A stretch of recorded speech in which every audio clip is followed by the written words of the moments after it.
ለአመታት በአገልግሎት አሰጣጥ ላይ የሚስተዋለው ብልሹ አሰራርና ለአገልግሎቶቹ ደግሞ የሚወስደው ጊዜ ከማህበረሰቡ ዘንድ ከፍተኛ ቅሬታን ሲፈጥር የቆየ ጉዳይ ነው። ይህን ችግር ለመቅረፍ ታዲያ ባለፉት ቅርብ ወራት በጠቅላይ ሚኒስትር ዶክተር አብይ አህመድ አማካኝነት መሶብ የአንድ ማዕከል አገልግሎት ወደ ስራ ገብቷል። ይህም ለበርካታ ተገልጋዮች እፎይታን የፈጠረ ጉዳይ ነው።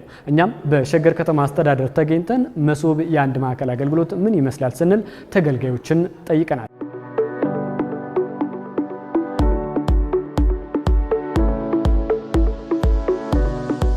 ቀድሞ የነበረውን ካርታ ወደ አዲሱ ወደ ካዳስተር ካርታ ለማስቀየር ነው። እጅግ ብዙ የጊዜ ብክነትን የሚያስከትል አይነት የአገልግሎት አሰጣጥ ነበረ። አሁን ደግሞ በዚህ በአንድ ማዕከል የመሶብ አገልግሎት ከተጀመረ ወዲህ የትም ወደዛም ሳይባል አንድ ቦታ በአንድ መስኮት ላይ እንዲህ በተደላደለ ቆንጆ ወንበር ላይ በመሆን ጥሩ በጣም ደስ የሚያሰኝ እጅግ ለመግለጽ ከሚያስቸግረው በላይ ቆንጆ አገልግሎት እያገኘን ነው። እዚህ ካዳስተር ለማውጣት ነው የመጣሁት፣ ካዳስተር ለማሰራት ነው የመጣሁት። ከዚህ በፊት እንግዲህ የነበረው የተበታተነና ጊዜ የሚወስድ ነበረ። አሁን ግን በአንድ ቦታ ላይ ተሰባስቦ ወይም ደግሞ በአንድ ቦታ ላይ ሆኖ ሁሉን ነገር በተቀላጠፈ ሁኔታና እንደገናም ደግሞ በአጭር ጊዜ ውስጥ ያው የመጣንበትን ጉዳይ ጨርሰን ለመሄድ ምቹ ሁኔታ እንደተፈጠረ ነው የማየው። በሸገር ከተማ አስተዳደር ባለፉት 5 ወራት በመሶብ የአንድ ማዕከል አገልግሎት የተገልጋዩን ፍላጎት ለማርካት ሰፋፊ ስራዎች መሰራታቸውን ከተማ አስተዳደሩ አንስቷል። በተለይም በከተማዋ እንደ ትልቅ ክፍተት ሲነሳ የነበረው የመረጃ አያያዝ ስርዓትን በማዘመን ዘርፈ ብዙ አገልግሎቶችን መስጠት ስለመቻሉም ተነስቷል። ተጠንቶ ወደዚህ የመጡ ወደ 32 ተቋማት ከ159 አገልግሎት በላይ በ12 መስኮት አገልግሎት እየሰጠን እንገኛለን። ከሸገር ውጪ ያሉት ደግሞ ወደ ከፌደራል የመጡ የፖስታ አገልግሎት፣ የውሃ፣ የመብራት፣ የቴሌ እና የኢሚግሬሽንም እየገቡ ነው ያሉት። ከዛ ውጭም የባንክ አገልግሎትም እየሰጠን እንገኛለን። አሁን የሲንቄ ባንክ ገብቷል። የንግድ ባንክም ገብቶ አገልግሎት መስጠት ጀምሯል። እንግዲህ አንድ ቦታ ላይ መግባታቸው ብቻ አይደለም ዋናው ዓላማ ማለት ነው። እነዚህ አንድ ቦታ የተሰባሰቡ አገልግሎቶች በቴክኖሎጂ የተደገፈ አገልግሎት ነው እየሰጠን የምንገኘው ማለት ነው።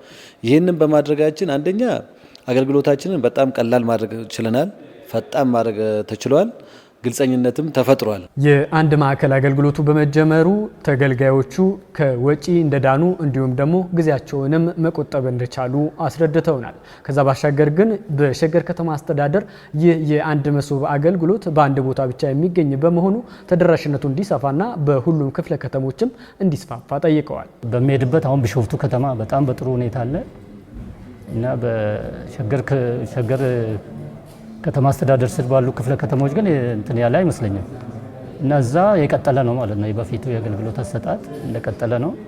እሱ ይሄ ወደ ታች ወርዶ በዚህ አይነት ሁኔታ ወደ ህብረተሰቡ ቀርቦ ይሄ አገልግሎት ቢሰጥ ለሀገር ልማት፣ ለህዝብ አገልግሎት ጥሩ ለማግኘት በጣም የተሻለ ነገር ነው የሚሆነው። ቢስፋፋ የሚል ነገር አለኝ። በየቦታው እንደነዚህ አይነት አገልግሎቶችን ሰው ህብረተሰቡ የሚያገኝ ከሆነ በተለይ ደግሞ ካላስፈላጊ ከሰዎች ጋር ካለን ንክኪና ግንኙነት የሚያርቅ ከመሆኑም የተነሳ በየቦታው ቢስፋፋ በጣም ጥሩ ነው ብዬ አስባለሁ። በአገልግሎት አሰጣጥ ላይ በተሰራ ግምገማም አምና በዚህን ወቅት 67 በመቶ የነበረው የተገልጋዩ እርካታ አሁን ላይ 98 በመቶ መድረሱም ተጠቁሟል። የመንግስት ገቢም በአግባቡ መሰብሰብ በመቻሉ እድገት እያስመለከተ መሆኑ የተነሳ ሲሆን ይህንኑ አገልግሎት በሁሉም ክፍለ ከተማ ለማስፋትም እየተሰራ ይገኛል። ይህንን እዚህ ብቻ በማድረጋችን የከተማውን ችግር መፍታት አንችልም። ስለዚህ እዚህ የተጀመረው ወደ ታች መውረድም አለበት ተብሎ እንደ ሀገርም ተይዞ በክቡር ከንቲባችንም ደግሞ አቅጣጫ ተሰጥቶ 12 ቅርንጫፍ መስሪያ ቤቶች እንዲከፈቱ ወደ 5 የሚሆኑት ከዚህ በፊት የነበሩ ህንፃዎች ባለ 4 ወለል የነበሩ እንደገና መልሶ እነዛን ህንፃዎች ለዚህ አገልግሎት ማዋል፣ ሁለተኛ ደግሞ በአዲስ መልክ መሬት ተዘጋጅቶ ወደ ግንባታ እንዲገባ የተደረገበት ሁኔታ አለ። ያንን ወደ ታች ስናወድ በከተማ ደረጃ ከላይ እስከ ታች በኦንላይን ሰርቪስ አገልግሎት በመስጠት እዚህ ህብረተሰቡ በዚህ ደረጃ እርካታ ያረጋገጠውን በሁሉም ደረጃ ወደ ታች አብዛኛው ህዝብም ደግሞ ታች ስላለ በዛ ደረጃ ለማምጣት በከፍተኛ ርብርብ እየተደረገ ይገኛል። ባለፉት 5 ዓመታት ሲተገበር የቆየው ዲጂታል ኢትዮጵያ 2025 በስኬት መጠናቀቁ ይታወሳል። በስኬት ለመጠናቀቁ ደግሞ የመሶብ አገልግሎት ወሳኝ ምዕራፍን ሲጫወት እንደነበርም ነው የተነሳው። በመሆኑም በመጪው 5 ዓመታት ውስጥ የሚተገበረው ዲጂታል ኢትዮጵያ 2030 እውን እንዲሆንም በዚሁ በመሶብ አገልግሎት ዘርፈ ብዙ ስራዎችን በመስራት ተገልጋዩ ከቤቱ ሆኖ አገልግሎቱን እንዲያገኝ እንደሚደረግም ጭምር ነው የተነሳው። ህዝቡ ቤቱ ቁጭ ብሎ አገልግሎት የሚያገኝበትን ሁኔታ መፍጠር አለብን ብለን መሰረቱን በሰፊው ያለንበት ሁኔታ አለ። በክፍለ ከተሞችም በዚህ አይነት መልኩ ይሄን ያለ ያን 2030 ከመድረሱ በፊት በአገልግሎት አሰጣጣችን ጋር ተያይዞ ህዝቡ የትም ሆኖ አገልግሎት ሊያገኝ በሚችል መልኩ እየሰራን ያለንበት ሁኔታ አለ። በእርግጠኝነት ደግሞ 2030 ሳይደርስ ይህንን ማረጋገጥ እንደምንችል አይተናል ማለት ነው።